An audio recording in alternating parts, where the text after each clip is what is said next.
Entonces, vamos a hacer un ejemplo que es sobre la longitud de onda de de Broglie para electrones. Entonces, vean, digamos, la longitud de onda para una partícula va a ser la h, que es la constante de Planck, 6,6 por 10 a la menos 34 julios por segundo, entre P. P es la cantidad de movimiento, que es la masa por la velocidad. ¿Verdad? Entonces la masa debe estar en kilogramos y la velocidad en metros por segundo. Vamos a resolver, por ejemplo, 39.1. Lo voy a resolver yo aquí para ver si ustedes comprenden la idea de esto. Dice que en un experimento de difracción de electrones se utiliza un voltaje de aceleración de 50 voltios, 54 voltios. Y se produce una intensidad máxima para zeta igual 50 grados. Zeta es el ángulo, ¿verdad?, que se muestra en la figura anterior. Lo voy a mostrar aquí. Ese es el haz de electrones. Se hace incidir sobre un cristal. Y el cristal tiene una propiedad muy interesante, que las distancias entre los átomos son periódicas y son las mismas para toda la red. Entonces es como un arreglo de átomos ordenado. Entonces este ángulo de aquí es el ángulo que está midiendo aquí. Dice que tiene una intensidad máxima de 50 grados. La difracción de rayos X indica que el espaciado atómico en el objetivo es de igual 2.18 por 10 a la menos 10 metros. O sea, 0,218 nanómetros. Los electrones tienen una energía cinética insignificante antes de ser acelerados. Calcule la longitud de onda del electrón. Entonces vamos a calcular la longitud de onda del electrón en ese caso, a partir de esos datos. Espera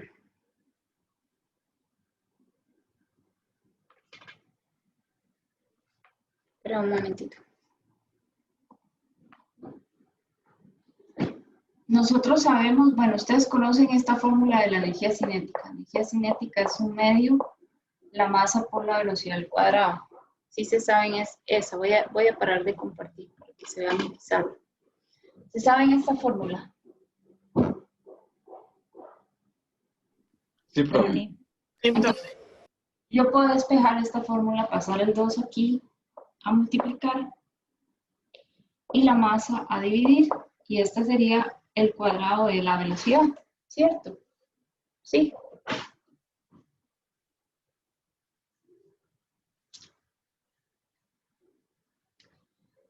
¿Sí o no? Vamos a ver, levanten las manitas. ¿Quién dice que sí? Profe. Sí, profesor. Manita, manita, sí, ahí está Fabiola, y Natalia, Camila, Kelly, Carolina, Gerson, Adrián, muy bien. Entonces, ahora voy a sacarle la raíz. Entonces, la velocidad sería 2 veces la energía cinética entre la masa. Y la longitud de onda de de Broglie sería h sobre la masa por la velocidad, ¿verdad? Si yo multiplico h por la masa por la velocidad es 2 veces k entre m. Esta m de aquí está elevada a la 1, y esta m de aquí, por ser una fracción, es un exponente fraccionario a la 1 medio, a la 0,5. Entonces yo, bueno, voy a hacerlo de la siguiente manera. Voy a introducir esta m dentro de la raíz, pero la elevo al cuadrado. La meto dentro de la raíz, pero la elevo al cuadrado. Entonces, aquí sería h sobre la raíz de 2 por m al cuadrado por k entre m, ¿verdad? Y simplifico esta m de abajo con la m de arriba. Y obtengo que la longitud de onda de de Broglie es la raíz de 2 por m por k. 2 veces la masa por la energía cinética. En este caso, los electrones, cuando salen, digamos, los calientan en un metal, un alambrito, calientan el alambrito y del calor los electrones pues se liberan de los átomos. Pero los aceleran poniendo unos voltajes, un cátodo y un ánodo, un voltaje bastante grande. Y entonces eso es lo que hace que, digamos, al haber un polo positivo y un negativo, los electrones van hacia el positivo y van a agarrar un montón de aceleración. Entonces, esa energía cinética la adquieren del voltaje. O sea, el voltaje, digamos, ¿cómo cambiamos nosotros de voltaje a energía? ¿Qué me ayuda? ¿Cómo cambiamos nosotros de voltaje a energía? Multiplicándolo por la carga del electrón. Ajá. Entonces lo multiplicamos por la carga del electrón. Y esa es la fórmula que estaba en la diapositiva. 2 veces la masa del electrón por la carga del electrón por el voltaje. Y así se calcula la longitud de onda de Broglie, para este sistema de difracción de electrones. Voy a borrar esto que está aquí. Permiso. Toda la derivación y solo voy a poner el resultado. La longitud de onda de Broglie va a ser igual a la constante de Planck dividido entre 2 por m masa por la carga del electrón por el voltaje. Y entonces simplemente yo voy a calcular sustituyendo los valores de las constantes y el voltaje de 54 voltios. Dice ahí que la energía cinética de los electrones antes de ser acelerados era insignificante, o sea, tenía muy poquita energía cinética, entonces prácticamente toda la energía que tenían se les proporciona el voltaje de aceleración.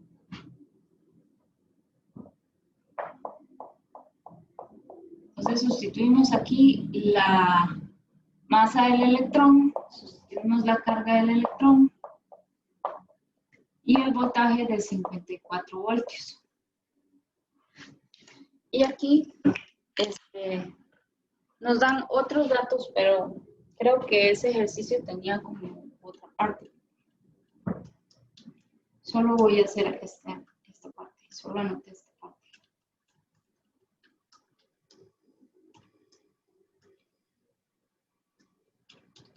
Entonces yo nada más meto estos datos en la calculadora para ver si lo hice bien. Que no me falte el 2, no. Y entonces me da que la longitud de onda de Broglie para esos electrones es 1,67 por 10 a la menos 10 metros. Esa es la longitud de onda de Broglie para el electrón. ¿Qué es lo que sucede en este experimento? ¿Profe? ¿Sí? Ahí el H no es por 10 a la menos 34. A la menos 34, sí. Gracias. Ajá. Con gusto. Pero sí lo puse bien, digamos, en la calculadora. Gracias. Cuando se hace el experimento de difracción de electrones, con ese voltaje la longitud de onda es de 10 a la menos 10. Entonces, aquí lanzan los electrones sobre el cristal y el cristal tiene los átomos ordenados.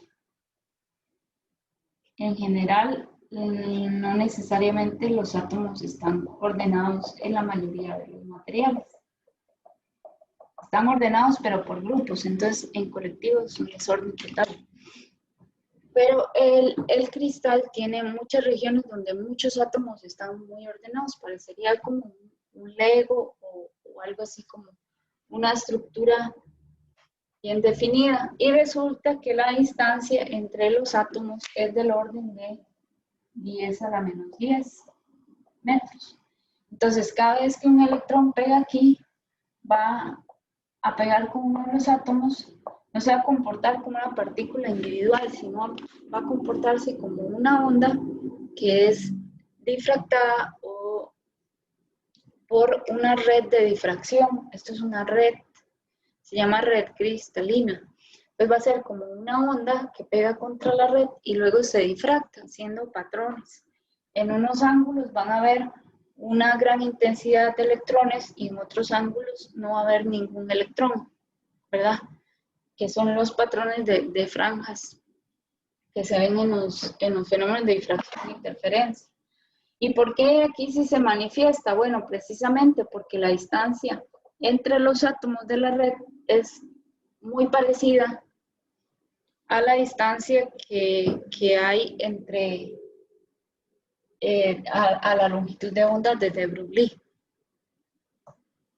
O sea, si yo hago incidir un haz de electrones contra un objeto mucho más pequeño que, como decir, un núcleo o un objeto muy grande, pues no voy a percibir ese fenómeno de difracción de electrones.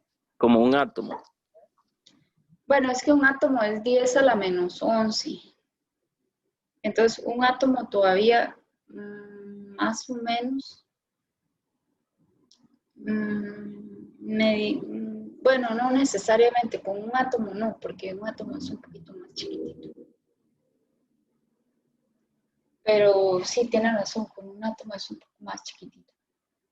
Entonces, cuando se ilumina un objeto con electrones en un microscopio electrónico, se pueden ver estructuras muy pequeñas, como de 10 a la menos 10, ¿verdad? Y eso es algo muy potente.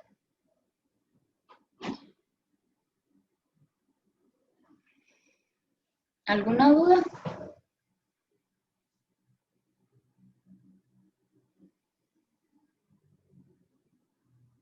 No, profe. Gracias. Bueno, entonces voy a borrar esto y ustedes van a calcular la longitud de onda de Broglie de una persona. Supongamos que sea una persona que tenga una masa de 50 kilogramos y que sea una persona que corre muy rápido, a 10 metros por segundo. Eso es muy rápido. O digamos 9 metros por segundo, una persona no tan rápida. Entonces ustedes van a encontrar la longitud de onda de Broglie de esa persona, luego me van a decir cuánto da. Lo pueden escribir en el chat para ver. Vamos a usar el chat. Vamos a escribir cuánto hace ejercicio en el chat.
Y eso a la menos 36.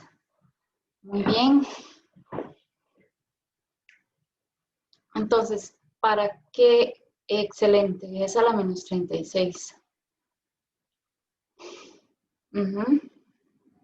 Muy bien, Natalia, Dilana, Win. Todos los demás pudieron contestar esa pregunta. Es a la menos 36.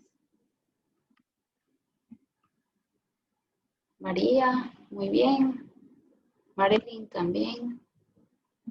Entonces, a ver,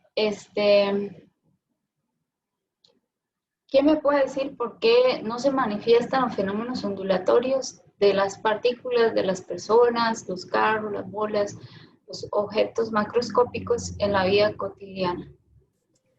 Porque su masa es muy grande, profe. Absorción. El valor da muy bajo, profe. Por el tamaño de la longitud de onda desde el... Ni siquiera yendo uno a la velocidad de la luz podría lograrlo, porque igual siempre sería una longitud de onda muy pequeña desde Brooklyn. Profe, una pregunta. ¿Sí? Entonces, ¿qué repercusiones tiene esto en el mundo macroscópico? No, en el mundo macroscópico ninguna. Nada, no pasa nada, digamos. Son dos mundos distintos, entonces. No, tienen que ser como, por ejemplo, en un microscopio de electrones o otras aplicaciones, pero tecnológicas. Pero sí, digamos, en la vida cotidiana no se puede manifestar los fenómenos ondulatorios de los electrones o protones. Bueno, que yo sepa, digamos. No es que cómo sería, digamos.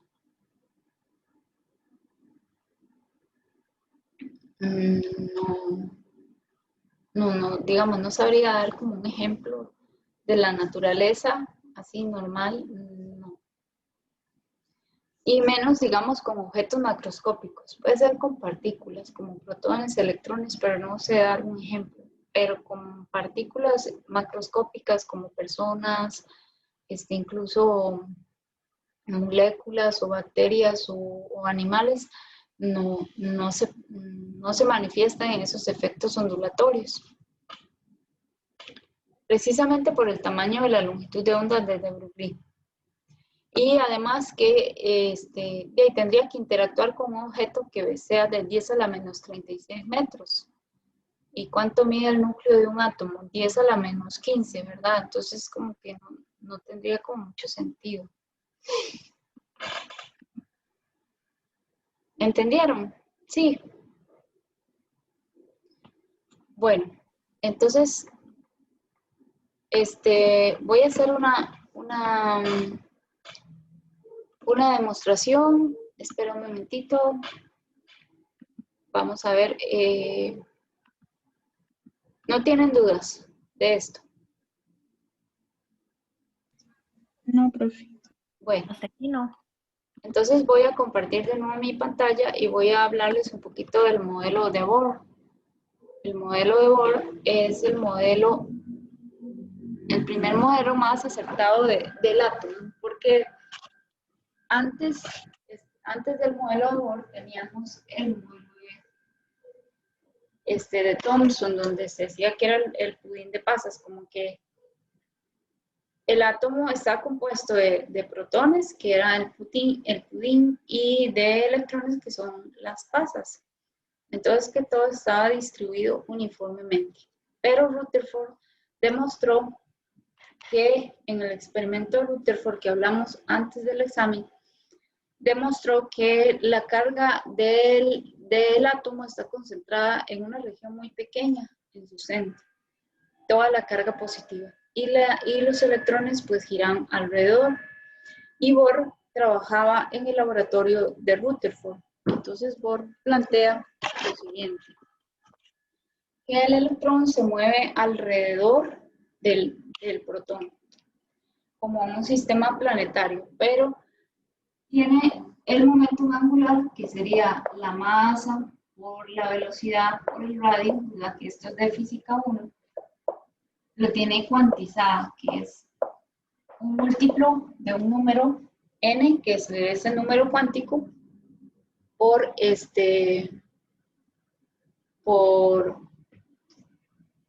por h barra, que es la constante de Planck, entre 2pi, perdón, por h entre 2pi. Y esta h entre 2pi se le llama h barra. Y h sobre 2pi es h barra. Ustedes la tienen en su calculadora, en el reverso de sus calculadoras viene h y creo que también viene h barra. También, entonces al plantear esta teoría, al plantea también algo así como que la fuerza eléctrica de la ley de Coulomb es igual a 4pi por epsilon 0 por e al cuadrado entre la distancia que separa las cargas. Y esa es la única fuerza actuando sobre el electrón en el átomo. Y esto es igual a la masa por la aceleración centrípeta, porque el electrón hace un movimiento circular. La masa por la aceleración centrípeta, pero esa aceleración centrípeta se puede escribir como la velocidad al cuadrado entre el radio. Pero ahora la velocidad y el radio son cuantizados, dependen de un número que se llama el número cuántico n. No fue una consulta. ¿Ah? Una consulta. Eso es 1 sobre 4pi epsilon sub 0 menos e. Es que casi no veo. Es un por e Ah, cuadrado. gracias. Con mucho gusto. Entonces, n es el número cuántico empezando desde 1. Entonces, si ustedes ven estas dos de aquí, yo voy a simplificar esta r con esta r de aquí y voy a escribir de nuevo, digamos, la masa por la velocidad al cuadrado es igual a e al cuadrado sobre 4pi epsilon 0 por el radio. Simplifiqué un radio de aquí y eliminé este radio, este con uno de aquí. Este lo simplifiqué y aquí me quedó solo un radio. Entonces, yo igualo esto. Ahora, voy a sacar una expresión para el radio de aquí. Esto es importante que ustedes sepan de dónde salió y que puedan hacer ustedes también esta demostración. Entonces voy a sacar el radio, entonces voy a despejar aquí la velocidad. Digamos, de esta ecuación de aquí, voy a decir que la velocidad es igual a n por h por 2pi y va a pasar esta masa y este radio aquí a dividir porque están multiplicándose con la v.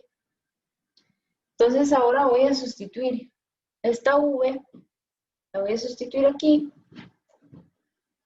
y voy a elevar todo al cuadrado porque la v está al cuadrado.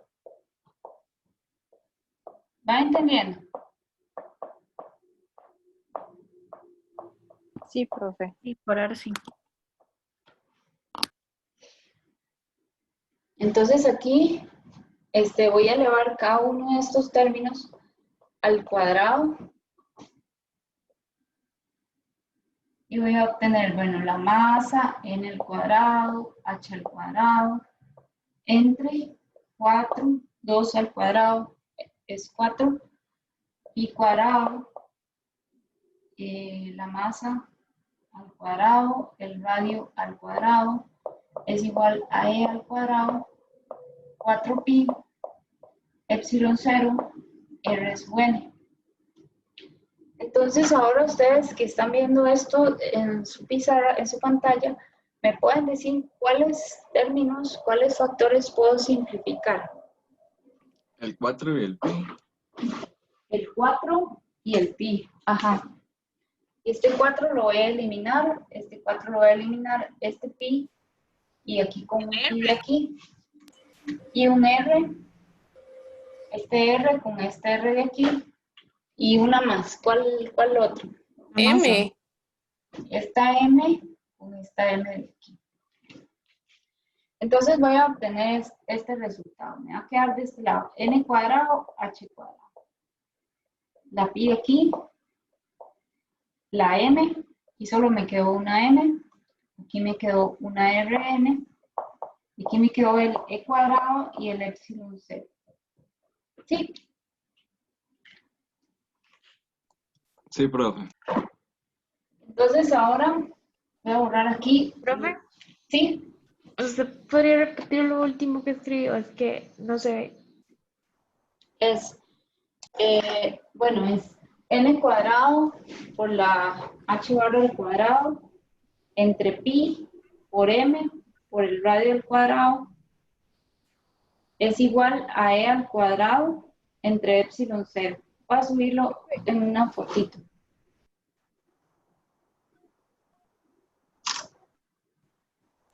Gracias.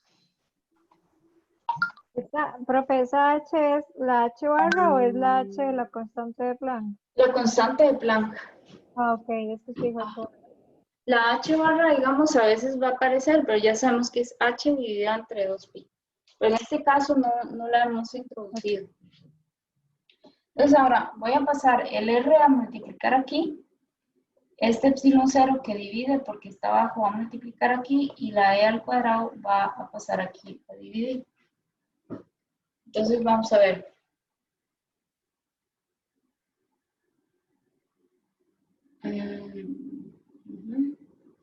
Entonces vamos a ver. Va a quedar n al cuadrado, h al cuadrado dividido entre pi por la m entre la e al cuadrado por el epsilon cero es igual a r sub n. Y eso se llama los radios del átomo de hidrógeno. Los electrones alrededor del átomo de hidrógeno no pueden tener cualquier radio, sino múltiplos de esas cantidades. ¿Entendieron? Sí. Profe, ¿cómo dijo que se llama? Es el radio del átomo de hidrógeno, pero están cuantizados. Esto es de aquí, todo esto, si ustedes se fijan, h al cuadrado, epsilon cero, pi, la masa del electrón, la carga del electrón, todas son constantes. Entonces uno puede calcular ese número. Entonces el radio del átomo de hidrógeno va a ser n al cuadrado, que es el número cuántico, por A0, que es una cantidad que se llama el radio de Bohr, que es 5,29 por 10 a la menos 11 metros.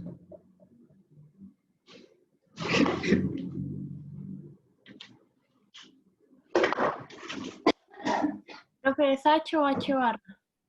Es que no veo. Esta H Ajá, ¿es H o H barra? es H normal. Ok.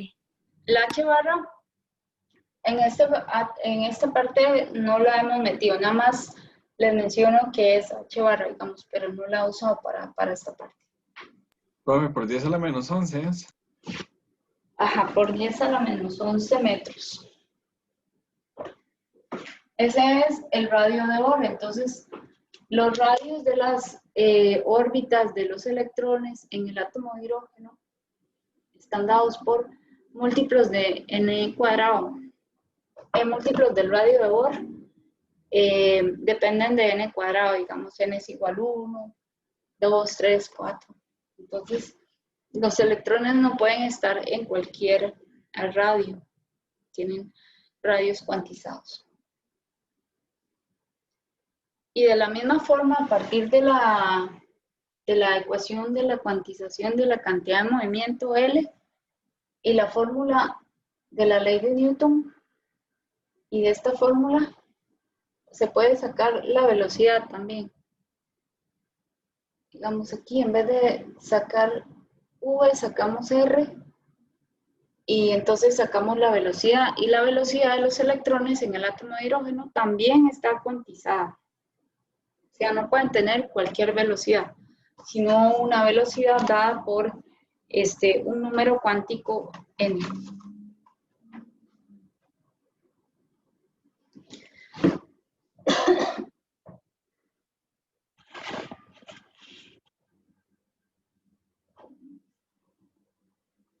¿Entendieron? Sí, profe. Sí, profe.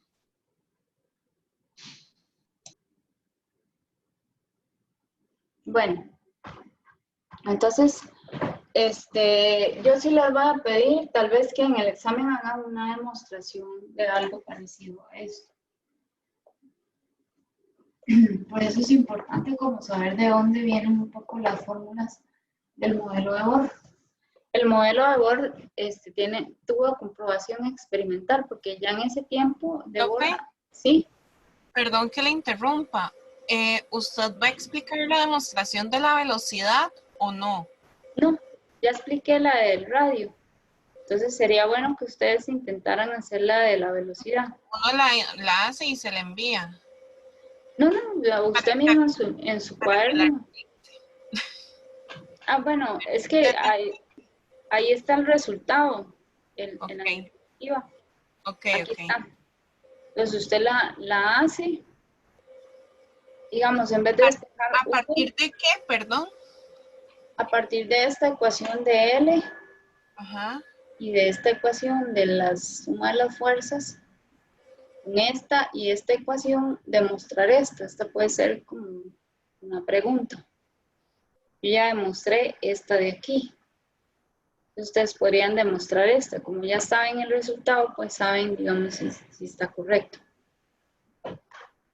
Ok, profe, gracias. Mucho gusto.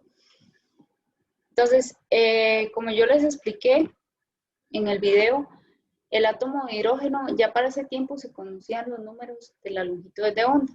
Y los matemáticos pues encontraron una ecuación para ella, que es esta ecuación, que dice aquí, 1 sobre lambda es igual a la constante de Rydberg por 1 entre 2 al cuadrado menos 1 entre n al cuadrado, y la constante de Rydberg, ellos le encontraron un número. O sea, ahí un número es algo así como cuando uno hace un ajuste de Excel y le encuentra la pendiente y la intersección. Eso lo hicieron los matemáticos. Entonces, Bohr, con sus ideas de la cuantización de la energía, propone, digamos, que la energía de los fotones que producen esas luces, esas líneas espectrales, es hc sobre lambda, y que es igual, entonces, 1 sobre lambda sería igual a R por 1 entre 2 a la 2 menos 1 entre n al cuadrado.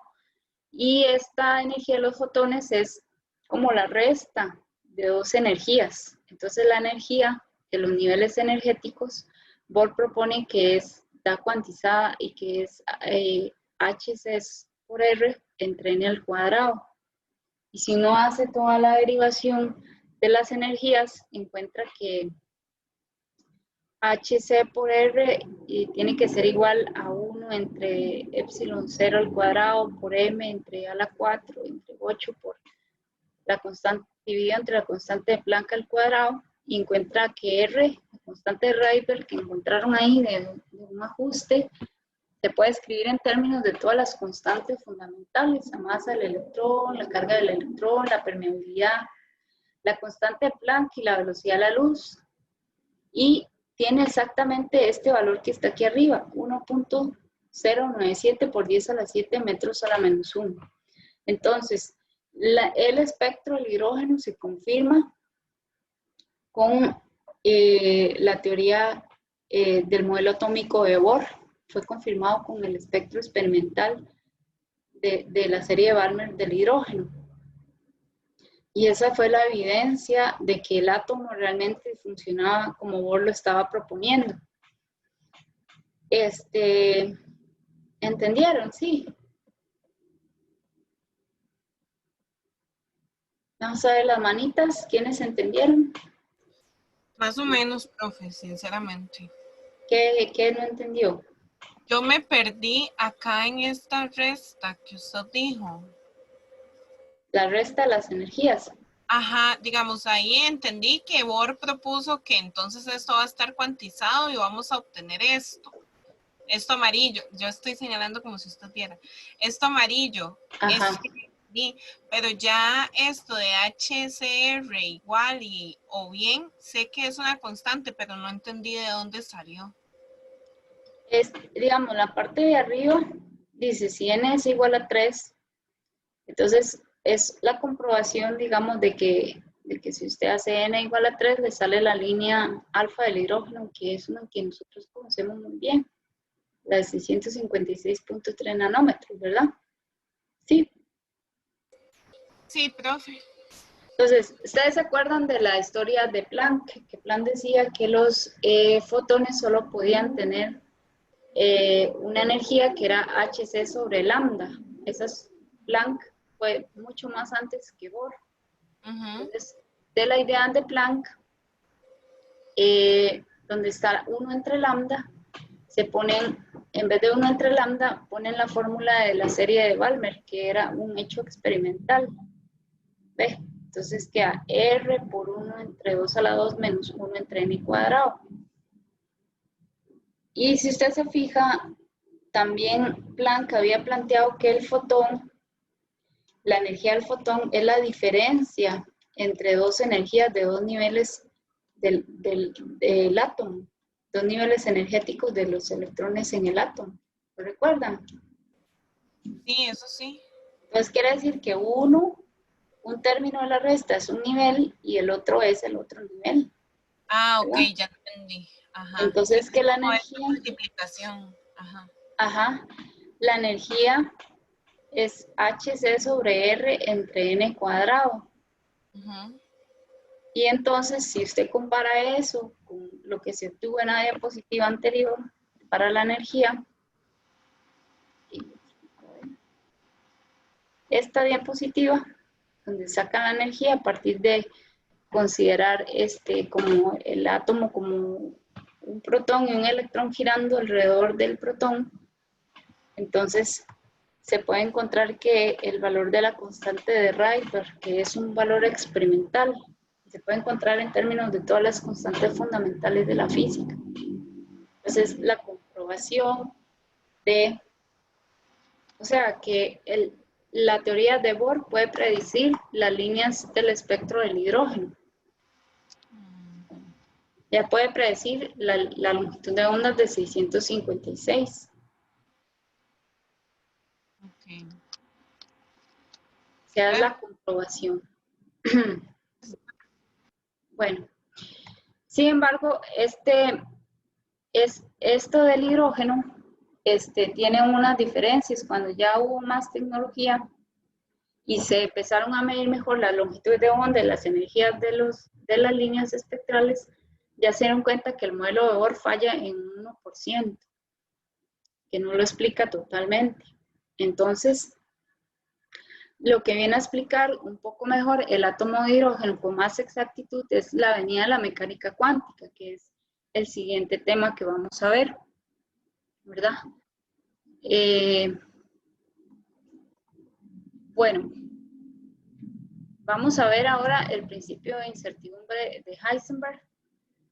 El principio de incertidumbre de Heisenberg establece que hay una relación entre la incertidumbre de la distancia y la incertidumbre del momentum de una partícula, ¿verdad? Y como las coordenadas son independientes, entonces la fórmula es delta x es igual a delta px, y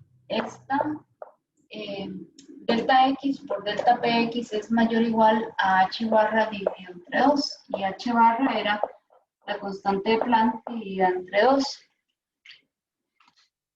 También hay un principio de incertidumbre para la energía. Delta T es igual a... Profe, perdón, H barra no es la constante de Planck entre 2pi. Sí, perdón, entre 2pi. Gracias. Sobre 2pi. Gracias.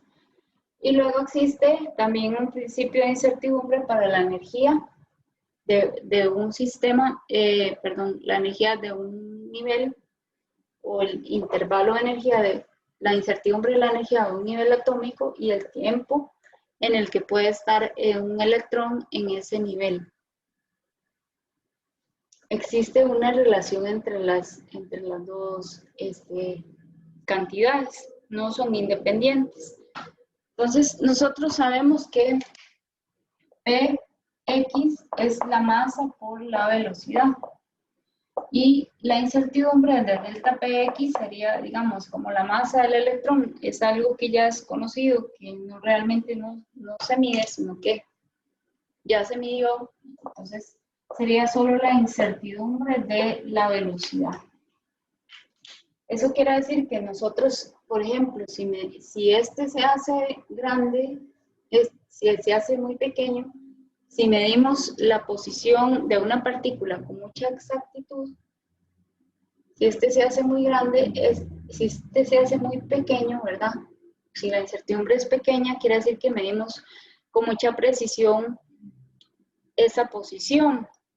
Eso quiere decir que el momento se hace muy grande, ¿verdad? Para mantener esta igualdad o esta desigualdad, pero no puede bajar de cierto valor. Entonces, esta se tiene que hacer muy grande. ¿Qué quiere decir? Que la incertidumbre de la velocidad se hace muy grande. Entonces, que no podemos medir simultáneamente la posición de una partícula y su velocidad, porque una altera la otra. Si, por ejemplo, queremos medir la velocidad de un electrón alrededor del átomo, entonces haríamos como un experimento y haríamos incidir, por ejemplo, electrones o fotones para iluminar el electrón alrededor del átomo. Entonces ya alteramos la velocidad o la posición dependiendo de lo que queramos medir. O sea, el observador altera el resultado. Ya los resultados no son absolutos, sino que ya hay una dependencia, digamos, del observador en los resultados.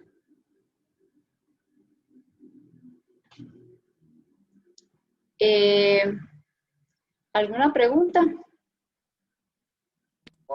Profe, eso sería entonces el por qué se le designan como regiones, donde se puede encontrar el átomo y no puntos donde están exactamente.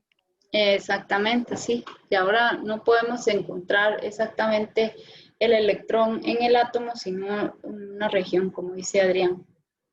Está determinado por el principio de incertidumbre. Si determinamos la posición con mucha exactitud, delta X se hace muy chiquitito, delta Px, la incertidumbre de la velocidad se hace muy grande, o del momentum.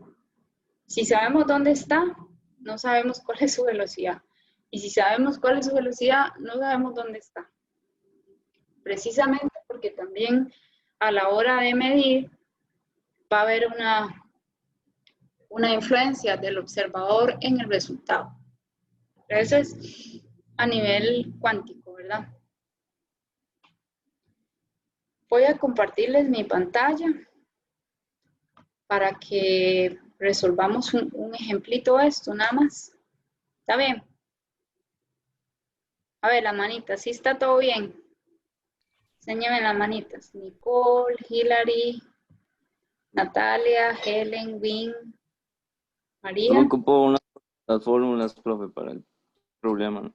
Que es que tengo muy mal internet y todo se ve borroso. Ay, qué pecado.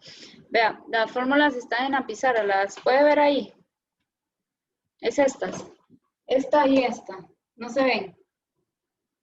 Vale, voy a mandarlas al chat del grupo.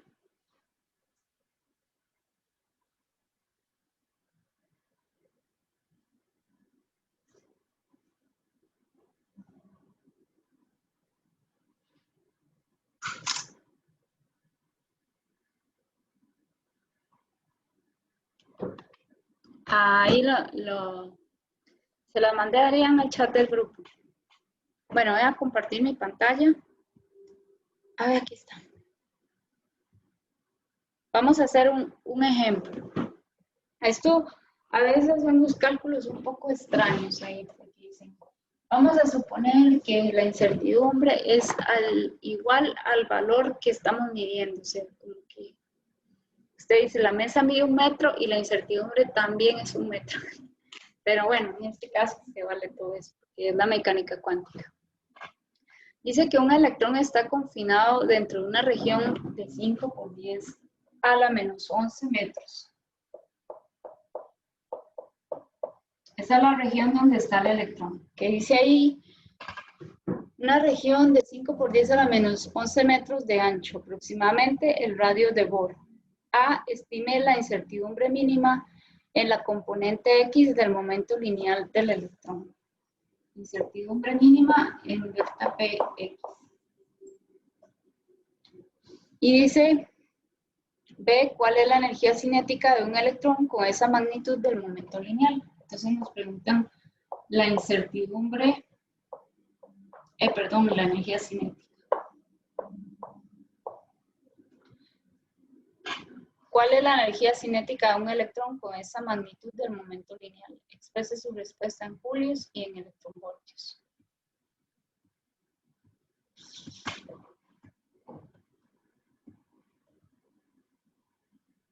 Vamos a ver.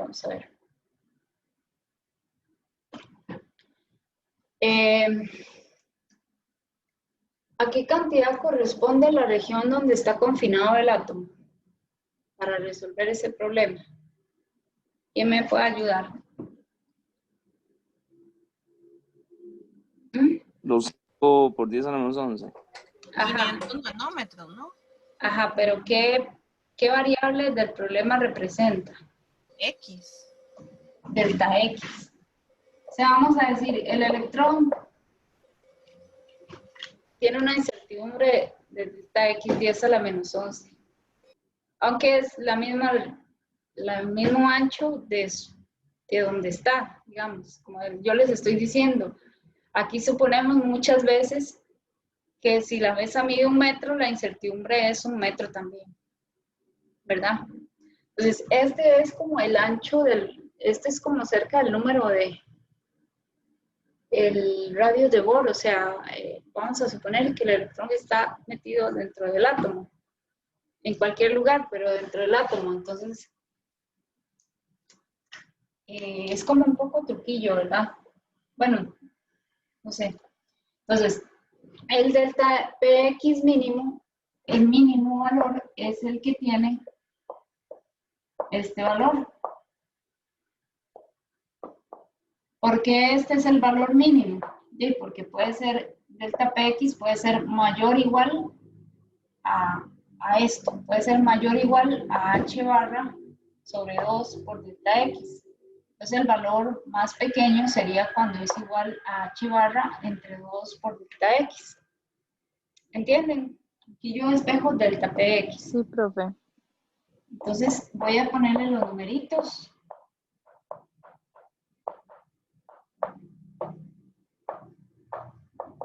Entonces si el electrón está dentro del átomo, que es donde usualmente está.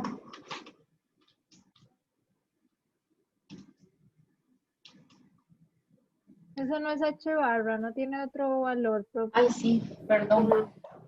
Creo que vi blanca, ya hubiera fallado este problema.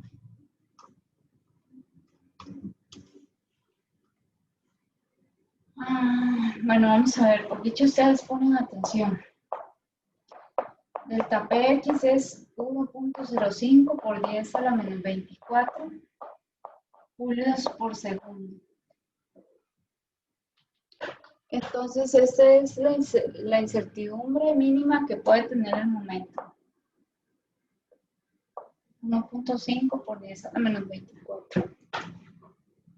Si lo dividí entre 2pi para revisar. Como yo les digo, la calculadora de ustedes tiene en la parte de atrás, en la tapa, los valores de H y de H barra. Muy útil. Ahora vamos a ver, calcular la energía cinética. Perdón, ¿todos entendieron la parte A? O sea, Profe, una pregunta. H barra tiene las mismas unidades que H, sí, ¿verdad? Lo mismo. sí. No, ok. Porque 2pi no tiene unidades, ¿sí? Y si ahí hubiese sido en electronvolts, nada más utilizo la otra H, digamos. Como el problema me lo estaba pidiendo en ambas. Sí, pero es que es yo creo que, digamos, aquí tenemos que hacerlo en julios. el delta Px. La energía es la que puede estar en julios o electronvoltios, ¿verdad? Es la energía. Ah, ok, sí. Pero en este caso, creo que solo podemos hacer la conversión al final, porque si no va a ser un enredo, digamos, porque H en electronvoltios no se simplifica con los metros de delta X aquí. Entonces creo que ahí no va, o sea, tenemos que usarla en julios.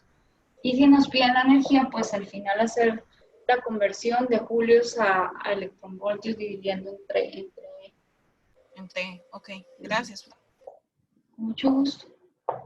Entonces de física 1 tenemos que Px al cuadrado sobre 2m es igual a la energía cinética. En este caso nos piden que tomemos delta Px como el momentum. Y entonces yo nada más sustituyo aquí 1.05 por 10 a la menos 24 al cuadrado. Perdón, las unidades de esto son kilogramos entre metro por segundo. Puse mal las unidades aquí. De 2 por 9.1 por 10 a la menos 31 kilogramos. Entonces, ahí vamos a calcular la energía cinética.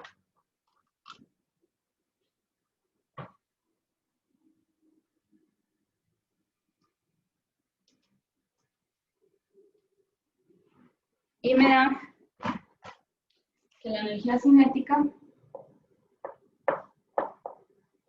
es 6,10 por 10 a la menos 19 julios.